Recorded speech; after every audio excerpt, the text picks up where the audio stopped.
తిన్నామా పన్నామా తెల్లారిందా అన్నట్లే ఉన్నది కదా. ఏయ్ ఎవరినంటున్నావు? నెత్తిల పేర్లు తిరుగుతున్నాయా ఎట్లా? ఉన్నమాట అంటే ఉలికెందుకో. అగో ఎవరినంటున్నావు? ఏమంటున్నావు? ఏ నిన్ను కాదురా, నువ్వెందుకు ఎంటకలేరు పోసుకుంటున్నావు, కొంగ ఎక్కుతున్నావు చెప్పు కయానికి. మరి ఎవరినంటున్నావు? ఎవల్నా ఇగో రోడ్లను గింత అధ్వానం గుంచినోళ్ళను. ఏం చక్కదనం పాడుపడ్డా పట్నం రోడ్లు కూడా. వానాకాలం రాకముందే రోడ్ల మీద ఉయ్యాలలు ఊగుతున్నారు, బండ్ల మీద ప్రయాణం చేస్తున్నోళ్ళు.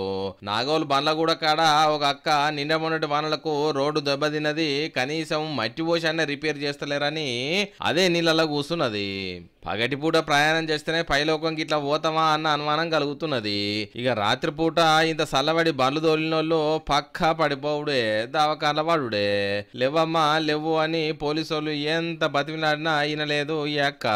ఈ జిహెచ్ఎంసీ వాళ్ళు పన్నులు వసూలు చేసే దాంట్లో పెట్టే శ్రద్ధ జరగి రోడ్ల మీద పెడితే కూడా మంచుకుంటానంటున్నారు ఈ వార్త చూసిన.